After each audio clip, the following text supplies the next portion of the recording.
the NATO already failed Ukraine? You see, after 2 years of the war, there is no end in sight to the biggest war in Europe since World War II. Who is responsible for this? Ukraine? Russia?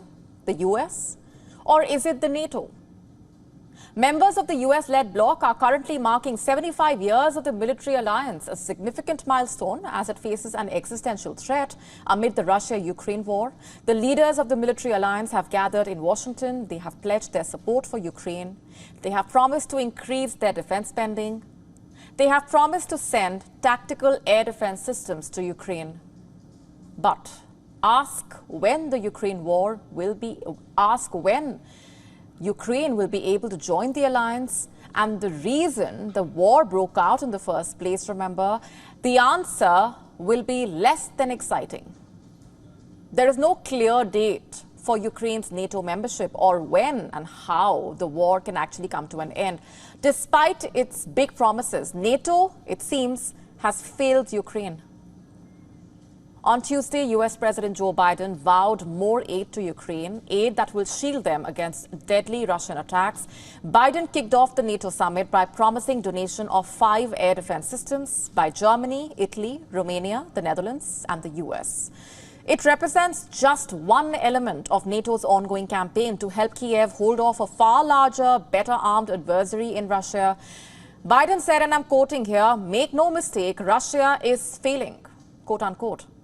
He promised the war will end with Ukraine remaining a free and independent country. To that we ask, when?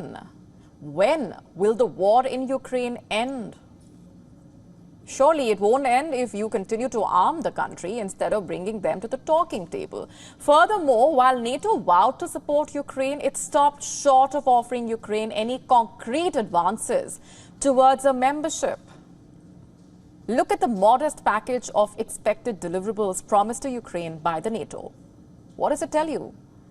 Because to us, it looks like Ukraine's Western backers do not know how long they can help Ukraine prevail in the grinding war for survival.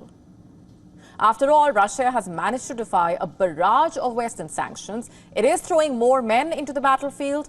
It is ramping up its military production. And its troops are cementing control over vast parts of Ukraine. Far more land than they first set out to achieve. It's not that the NATO has not supplied Ukraine with weapons. They have billions of dollars worth of military equipment, weapons, defense systems, artillery shells, as well as intelligence, have been shared by the West to Ukraine throughout the course of the war, to the point that members of the NATO are running out of weapons for themselves. Yet, Ukraine's appetite for Western weapons has not been satiated. What's more, Ukraine has not been able to regain control of territories it lost to Russia and has lost more soldiers in the battlefield than it can afford to.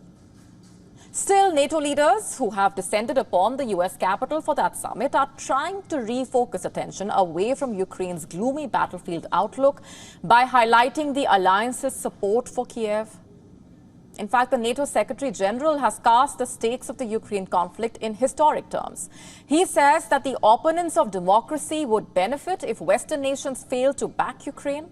He told leaders of the summit, and I'm quoting, "Remember, the biggest cost and the greatest risk will be if Russia wins in Ukraine. We cannot let that happen." Isn't it too late, though? According to reports, the latest NATO proposal would offer Ukraine an irreversible path towards NATO membership. But this would also include extensive language about the need for Ukraine to make anti-corruption and good governance changes before it can join the alliance. Biden is reportedly concerned that admitting Ukraine before it is ready could saddle the NATO with corruption challenges that would be hard to root out. He is not alone. Germany, as well as some southern and western European members, share the same concern. Even if Ukraine were to solve all of its problems, say tomorrow, there is a more fundamental challenge with inviting Ukraine into NATO now. The war is not over. So if Ukraine becomes a member of NATO now, it would basically drag the NATO into a full-blown war with Russia. But can the US lead the NATO into a potential war with Russia? Can NATO afford a direct war with Russia? The truth is, it cannot. It cannot start a war. It cannot finish. It's obvious now. It would be no exaggeration then to say that NATO has in fact failed Ukraine. To stay up to speed with the latest news, download the WION app and subscribe to our YouTube channel.